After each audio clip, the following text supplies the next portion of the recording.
हमारे बीच में कई मीटिंग्स हुई है. I think R.K. Singh ji, me, all the other ministers, Niti Aayog, and I think we are at a stage where when that map was shown, which showed Japan, the United States on green, I think India will not only get there, but as it said, once India takes it on, India will also be both a critical driver of demand, and India will also be critical in terms of being able to develop that technology. During one of my first teleconversations with the Energy Secretary of the United States, we were already talking about 111. आपने बोला $1 cost for 1 kilo for 1 decade. And I think if you can persuade my very close friend and collaborator from my civil service days, sitting on your right, to bring the cost of power down, I think this is a win-win. We cannot but succeed in this because आपने एक सुझाव दिया कि हम urban की हमारी योजनाएं जो हैं, खास करके हमारी जो ग्रास रूट्स लेवल है, where you use sewage treatment and wastewater, etc., along with solar energy to produce cheaper energy, I am sure we will take that on. But in order to get the scale, no matter how we get it, if we get power at $1, the energy crisis is over. We are in a very interesting stage of the transition where we will, for a foreseeable future, for a country like India, which has a large demand for energy, our consumption is today way higher than the pre-COVID levels, as my colleagues in the oil industry keep telling me. And this is going to grow because India's per capita consumption is 1/3 of global consumption. And as India grows as an economy, 9% last year, 8% or 7.5% in the coming years, the energy consumption will grow. India will continue to be a critical driver of demand.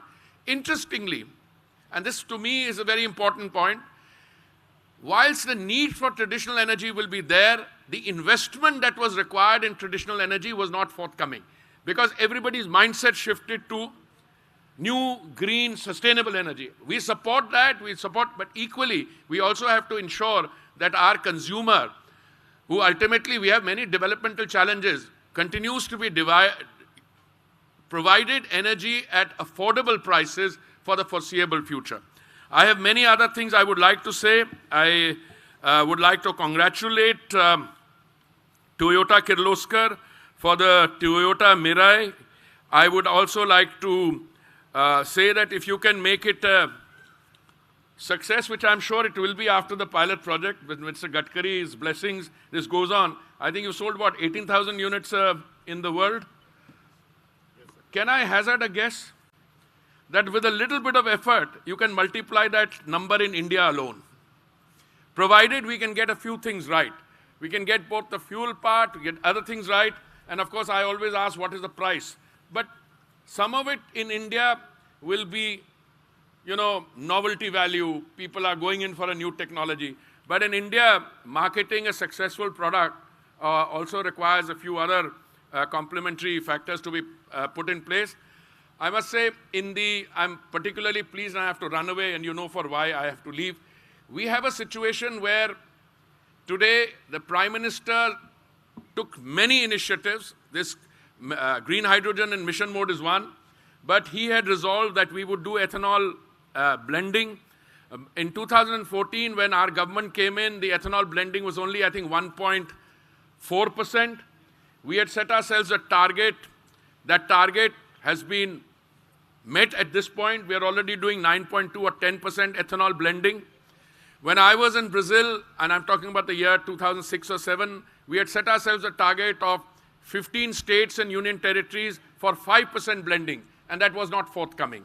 Now, we have moved from sugar to maize and other products. I'm confident that the 2030 target of 20% blending, which we have brought forward to 2025, will be met. The tenders we have floated shows the interest. So, electric vehicles, ethanol blending, what we are doing in other related technologies, I'm confident. And in that context, this pilot project will be a great success. I want to congratulate all of you once again. और गडकरी जी बहुत-बहुत धन्यवाद. आपने मेरे को मौका दिया. He always blames me कि मैं civil servant ज़्यादा देर रहा. पर मुझे कुछ वो पॉलिटिशियन वाली आदत हो गई है, माइक मेरे सामने दे दो मैं थोड़ा ज़्यादा बोल जाता हूँ। बट बहुत बहुत धन्यवाद, congratulations, thank you. Thank you very much, Puriji, for sharing your foresight about the future and for the great steps that the ministry and the government is taking towards a sustainable future. Ladies and gentlemen, under the Honorable Minister of Power and New and Renewable Energy, Shri R.K. Singhji's leadership, the ministry has been taking great strides towards energy security with strong push on alternative fuels such as hydrogen and biofuels. Increase in the share of clean renewable energy and power, energy availability and access to rural, urban, industrial and commercial sectors along with energy affordability by cost competitive, convenient, safe and reliable new and renewable energy supply options. May I kindly invite Shri R.K. Singhji to share his valuable insights with us, sir. Ladies and gentlemen. Thank you. Nitin Gadkari ji, the Honorable Minister for Road Transport and Highways, Mahendranath Pandey ji, the Honorable Minister for Department of Heavy Industry, Mr. Vikram Kirloskar, heading the Kirloskar Company, the President of Toyota Motors, our friend Junaid, Secretaries, ladies and gentlemen. I want to thank Mr. Gadkari for organizing this and for calling us. But as Hardeep said, Nitin Gadkari ji, takes the initiative in almost all sectors, every sector. He keeps thinking, he keeps coming up with original ideas. And those ideas are such that if you adopt them, you advance a number of steps forward. In the field of communications, road construction, I think he's done something which all his predecessors have not been able to do. The pace of construction of roads has gone up manifold. I can say so, that's happened in my constituency, in my state, but that's happening throughout the country. Now we come back to today's launch. Again, something which Mr. Gadkari has taken the lead. Now I can tell you that he is passionate about energy transition. Well, not only him, our government is passionate about energy transition. Our Prime Minister is passionate about energy transition. As you heard, our per capita emissions are 1/3 of the world average. Our per capita energy consumption is also about 1/3 of the world average. But despite that, we have the fastest rate of growth of renewable energy capacity in the world. Now that is because we take environment seriously. Our government takes environment seriously. Our Prime Minister takes environment seriously. He bought renewables, he bought solar when it was 18 rupees per unit. Today it is 1.99 rupee per unit. And he said that unless we start buying solar at 18 rupees per unit, it will never come down to where it is now. It would never have come down to where it is now. We started the transition in lighting to LED when an LED bulb used to cost about 450 rupees to 550 rupees. Today it is 70 rupees because we started that transition and because we took up this on a large scale, on a massive scale.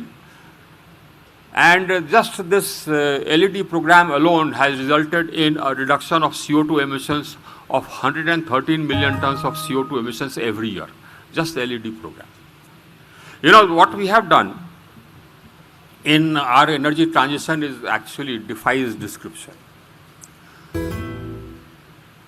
We believe that we have to leave behind a healthier planet for our grandchildren, great-grandchildren. We had pledged that by 2030, 40% of our capacity, power generation capacity, will come from non-fossil fuel sources. We achieved this in November 21. That is full 9 years ahead. And as I said, our rate of growth of renewable energy capacity remains the fastest in the world and will remain so. Again, we have upped our ambition and we have said that by 2030, we will install 500 gigawatts of non-fossil fuel capacity, 500 gigawatts. Now that will result in the present percentage of fossil fuel capacity coming down from the present about the 70%, 80%, that will lead to our fossil fuel capacity coming down to 35%, in fact less than 35%. Our fossil fuel capacity will come down to 33% in 2030. We have emerged as the most attractive destination for investment in renewables.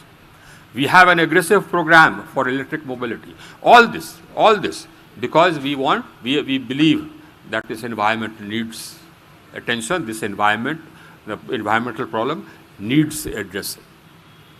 Now, this mobility, clean mobility is one step towards that. As I said, energy transition includes transition in electricity, which we are doing, and 40% we've already reached. I think we'll cross the 70% by about 2030 from non-fossil fuels. But the other sector which we have to address is mobility. Now, mobility, we are technology agnostic. We are not going to play any favorites with electrical mobility and hydrogen mobility. So it's a competition. Whichever type of mobility wins, we are fine. We are changing we are greening our electricity. So even if it is electrical mobility, it will still be green. And we are greening our electricity under rapid pace. But hydrogen mobility is something, has an advantage which electrical mobility does not have. And that's the fast charging. And also the lightweight. Now, while electrical mobility is okay for two-wheelers, three-wheelers and four-wheelers, for light vehicles, for personal mobility. But if you talk about long distance, heavy mobility, heavy haulage, then the battery has a disadvantage because of its huge weight and the long time taken for charging it. There, hydrogen has the advantage. Now, I have already put my, as I said, our Prime Minister has already announced, as Hardeep told you and Mr. Gadkar told you, our Prime Minister announced a hydrogen mission on the 15th of August, 2021. We have come out with a set of orders for facilitating that. And we are going to come out with another set of orders for facilitating that. Now, one of the orders which I am going to come out with will actually make the price of power come down. Now, the price of power is more for industry because of cross-subsidy. State governments, we have a democracy. All the state governments are elected. The price of electricity is something which is very sensitive politically. So they want to keep the price of electricity, at least for the poorer sections, down. And they subsidize part of it or most of it by increasing the prices of electricity for the industrial and the commercial sectors. So that is cross-subsidy for you. And that is what keeps the price of power high. I keep telling the states that you keep the price of power for industry high and the power for the cost of power for commerce high, then your rate of growth will slow down. But somehow or the other, probably political compulsions, trump the long-term rate of growth. But hopefully we'll get the message across. But I have worked out a way of circumventing this, and that is open access. So what we are providing, and that order will come out in a few days, is that anybody, any industry, can set up renewable energy capacity anywhere in the country. We will give you a free transmission to where you need to consume it for making green hydrogen. Free transmission. We will also give you banking.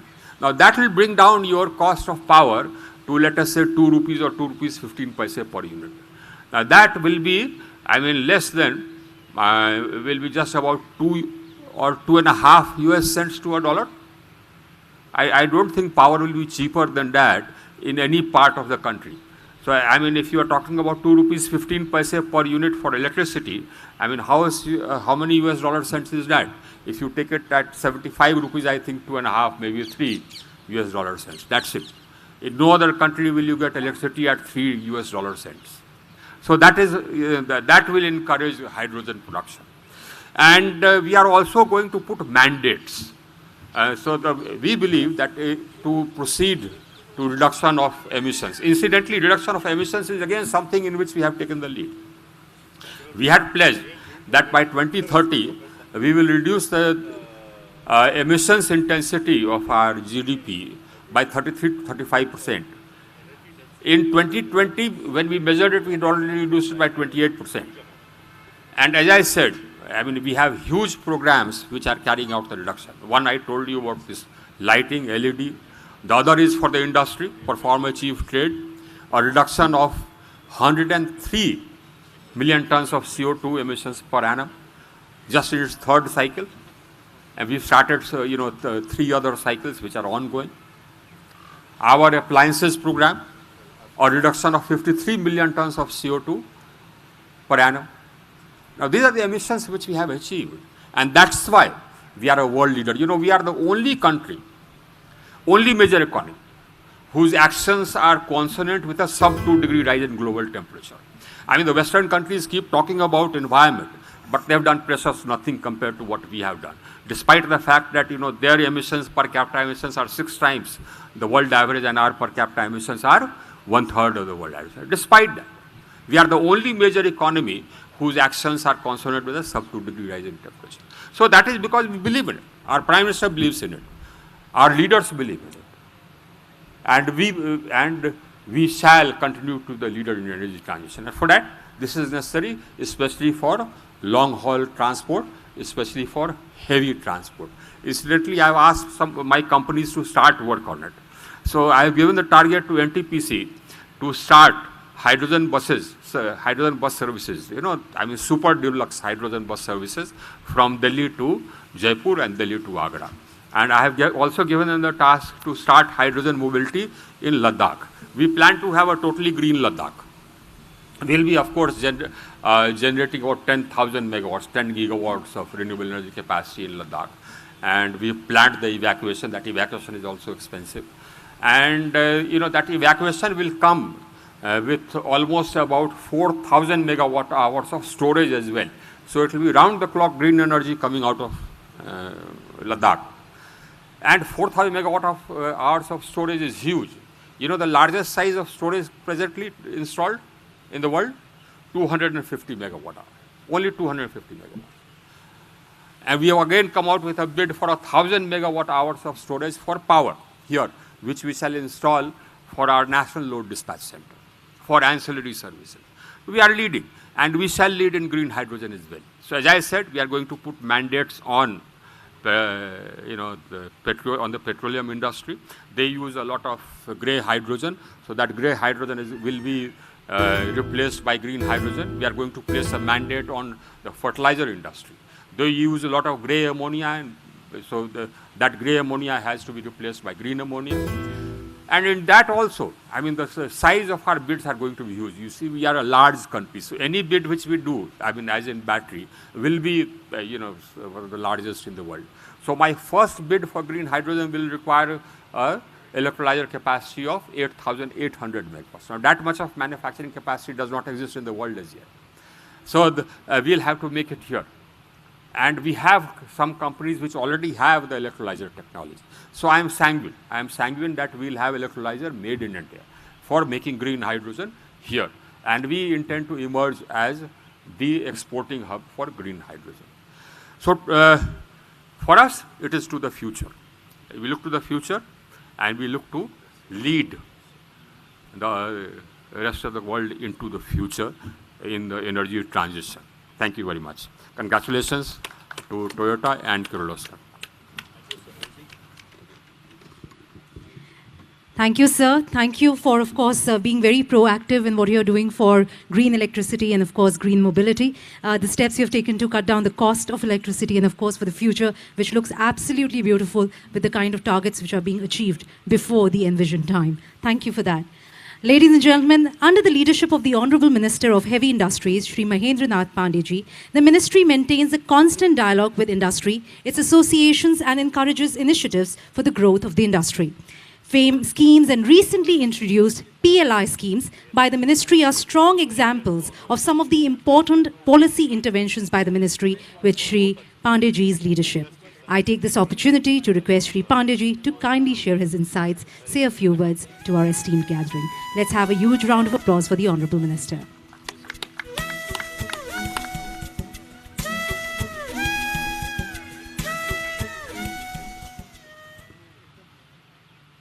आज fuel cell electric vehicles से जुड़े इस Toyota Mirae की launching के मौके पर माननीय गडकरी जी के इस आवास पर आदरणीय श्री नितिन जयराम गडकरी जी, श्री आर.के. सिंह जी, अभी हम सबके बीच पुरी जी गए, श्री विक्रम किर्लोस्कर जी और श्री यम यशुमुरा जी, और भारत सरकार के विश्व बैंक से जुड़े सभी उच्च अधिकारीगण तथा अन्य सभी अधिकारी, मीडिया के बंधु, आज इस मौके पर माननीय गडकरी जी ने अपने संक्षिप्त संबोधन में शुरू में ही इस विजन पर अपनी रोशनी डाली। आर.के. सिंह जी ने, पुरी जी ने बात कही, मैं उस बात को आगे बढ़ाते हुए, हम सबको खुशी है कि लाल किले से जो आदरणीय प्रधानमंत्री जी ने हाइड्रोजन मिशन का जो संकल्पना दी देश को और भारत को इस एनर्जी फील्ड में, उस पर बहुत तेज़ी से काम हो रहा है और आज का ये आयोजन उसमें एक बड़ी महत्वपूर्ण कड़ी है। मैं इस मौके पर टोयोटा मिराई, अपने आप में जो मेरी जानकारी के मुताबिक मिराई मीन्स भविष्य, फ्यूचर, जापानी भाषा के इस शब्द का जो भाषांतर, जो अर्थ है, तो जीवन के भविष्य के लिए एक शानदार पहल है। मेरा डिपार्टमेंट भी इसमें काफ़ी तेज़ी से इस दिशा में इलेक्ट्रिक व्हीकल्स पर, ई मोबिलिटी पर काम कर रहा है। मुझे माननीय गडकरी जी के प्रेजेंस में ये बताने में बेहद खुशी हो रही है। आर.के. सिंह जी ने भी उस बात पर बल दिया और मैं शुरू से इस पर बल दे रहा हूँ, ई मोबिलिटी पर। और भारत सरकार ने इस फील्ड में, ऑटो फील्ड के आत्मनिर्भर कंसेप्ट को लेकर जो चीज़ें आगे बढ़ाई हैं, और माननीय मोदी जी ने जो COP26 में ग्रीन एनर्जी के बारे में जो वचनबद्धता दुनिया को दी है, भारत को जो उत्साह दिया है, उसमें हमने जो PLI स्कीम लॉन्च की है, मुझे बताने में बेहद खुशी है कि इंडस्ट्री ने उसका वेलकम किया है और आशा से दोगुना उसमें रिस्पांस आया है। ये अभी मुझे बताने में बेहद खुशी है, क्योंकि उससे जुड़ी एक हायर जेंट्री यहाँ उपस्थित है कि हमने 42-43 हज़ार करोड़ के इन्वेस्टमेंट की अपेक्षा की थी और 75,000 करोड़ का इन्वेस्टमेंट हमें वेलकम करता हूँ। तो इस दिशा में हम लोग काम कर रहे हैं और मेरा डिपार्टमेंट ई मोबिलिटी पर, ग्रीन एनर्जी के इस एस्पेक्ट पर बहुत तेज़ी से काम कर रहा है और आगे भी दृढ़ता से उसको करता हुआ आगे इस काम में योगदान करेगा। हाइड्रोजन का जहाँ तक कंसेप्ट है, उसमें आज की ये जो पहल है, उसके संग हम अपना सपोर्ट देते हुए, और गडकरी साहब हम सबको निरंतर नए नए आइडियाज़ के साथ हमेशा, मैं तो कभी कभी सोचता हूँ गडकरी जी वर्तमान में हर क्षण भविष्य के लिए सोचते रहते हैं। आज के इस आयोजन में काफ़ी देर से सब लोग ये विषय चल रहा है और एमओयूज़ के लिए अपनी शुभकामना देता हूँ जो एमओयूज़ यहाँ उपस्थित हुआ। मैं थोड़ा सांस्कृतिक से जुड़ा हुआ व्यक्ति हूँ, तो मैंने ये देखा कि ये जीवन के लिए, आज जीवन के लिए, जीवन के तत्वों से ये चीज़ पहल की जा रही है। हमारे विद्वानों ने, ऋषियों ने कहा, क्षितिजल पावक गगन समीरा, पंच तत्व ते बना शरीरा। ये पंच तत्व की शरीर इस धरती पर अच्छे से कायम रहे, संरक्षित हो, ये पंच महाभूत कायम रहे, धरती से विनष्ट न हो, इसके लिए नई नई एनर्जी परिकल्पनाएं में हाइड्रोजन एनर्जी में वो सब चीजें आती हैं। क्षितिजल पावक गगन, ऊर्जा लाने के लिए इसमें वायु भी है, जल भी है, क्षितिज भी है, और इस सबके सम्मिश्रण से जो एनर्जी निकलती है, मैं समझता हूँ कि हाइड्रोजन एनर्जी उस कंसेप्ट को, हमारे ऋषि मुनियों की सोच को आगे बढ़ाता है। और भारत ने हमेशा देश और दुनिया को जीवन दर्शन दिया है। हाइड्रोजन मिशन भी भारत सहित दुनिया को एक बेहतर जीवन देने में सहायक होगा। अब मैं अपनी शुभकामना देते हुए इस अभियान के संग अपनी ई मोबिलिटी के अपने अभियानों को बल देते हुए अपने डिपार्टमेंट से पूरे सपोर्ट के साथ बहुत बहुत शुभकामना, सबके प्रति सम्मान।